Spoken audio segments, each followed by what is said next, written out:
దేవుని సొత్తుగా మనల్ని ఎప్పుడు చేసుకున్నాడంటే మన కోసం ప్రాణం పెట్టి మనలను చీకట్లో నుండి వెలుగులోనికి పిలిచినప్పుడు, చీకటి బ్రతుకులో మన ఒంటరితనంతో కొట్టుమిట్టాడుతూ నెమ్మది లేని జీవితాలు జీవించిన వాళ్ళం ఒకప్పుడు.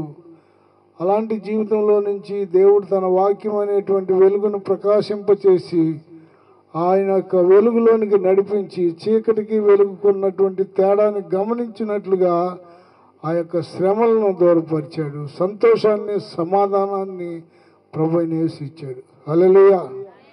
నేను 96వ సంవత్సరం నుంచి దేవుని సువార్త ప్రకటిస్తున్నాను. అప్పటి నుంచి ఇప్పటి వరకు మొదటి రోజు రక్షించబడినప్పుడు ఎంత ఆనందం ఉందో ఈ రోజుకి అంతే ఆనందం ఉంది, నాలో అంతే సంతోషం ఉంది, అలాంటి నిరీక్షణే ఉంది. ఆ రోజు నుంచి ఈ రోజు వరకు అంటే దేవుని యొక్క సొత్తు అయిపోయినాక, దేవుడు మనలను విలువ పెట్టుకున్నాక మనల్ని నింపేటువంటి దేవుడు. దావీదు భక్తుడు అంటాడు, నా గిన్నె నిండి పొర్లుచున్నది. దేవునికి స్తోత్రం. హల్లెలూయా. నీ ఆత్మీయ జీవితం, నీ కుటుంబ జీవితం నిండి పొంగి పొర్లుతున్నట్లుగా చేయటానికి ఆయన సిద్ధంగా ఉంటున్నాడు. నువ్వు దేవునికి లోబడటానికి సిద్ధంగా ఉన్నావా? మోషేని పిలిచినప్పుడు మోషే వెళ్ళాడు.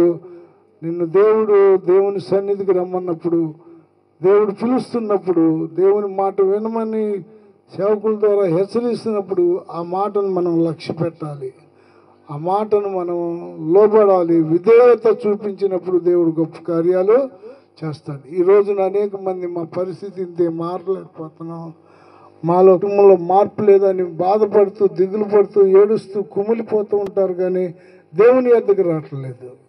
దేవుని యొద్దకు వస్తే దేవుడు మీ యొద్దకు వస్తాడని దేవుని వాక్యం సెలవిస్తుంది.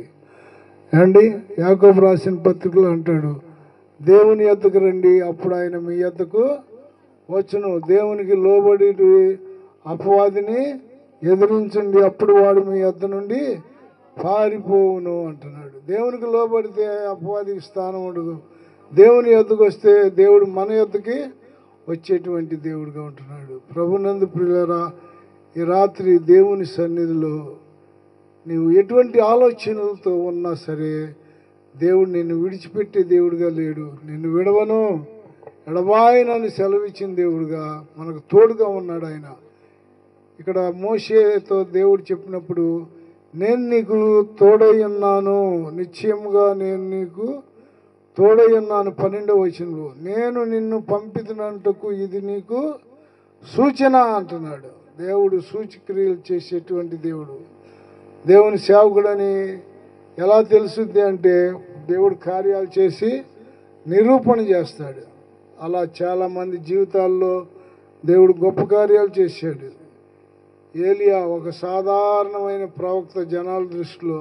ఆహాబు కాలంలో ఒక గొంగళి, ఒక చేతికర్రతో ఎక్కడో ఒక మూల ప్రార్థన చేసుకునే వ్యక్తిగా ఉన్నాడు. కానీ దేవుని సమయం వచ్చినప్పుడు దేవుడు ఏలియాని నిలబెట్టి బయలు ప్రవక్తలందరి నోళ్ళు మూయించాడు.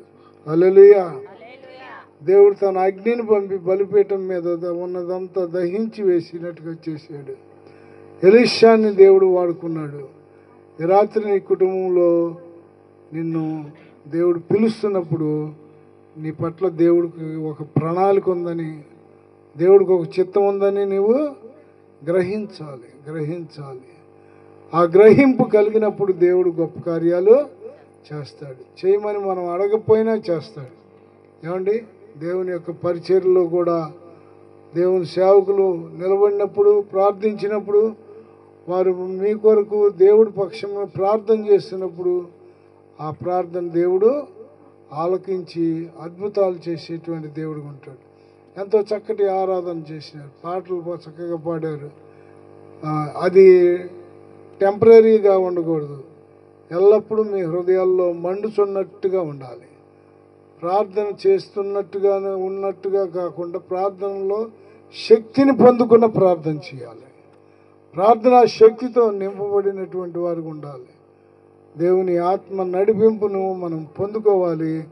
దేవుడు గొప్ప కార్యాలు చూడాలి. ఇజ్రాయేలీలు 20 లక్షల మందిని బయటికి తీసుకురావటానికి ఒక మోషే అవసరమైనట్టు నీ కుటుంబానికి నీ అవసరత ఉంది, నీ సంఘానికి నీ అవసరత ఉంది, ఈ ప్రాంతానికి సేవకుడి అవసరత ఉంది. కాబట్టి దేవుడు తన సేవకులను పంపి ఈ సువార్తను ప్రకటించటానికి, ఆత్మలను రక్షణలోకి నడిపించడానికి పగలనక రాయనక రాత్రి పగలు ప్రయాసపడుతూ, మరి వర్షాకాలం, ఎండాకాలం, చలికాలం అని లేకుండా అన్ని సమయాల్లో అందుబాటులో ఉండేవాడు దైవజనుడు ఒక్కడే.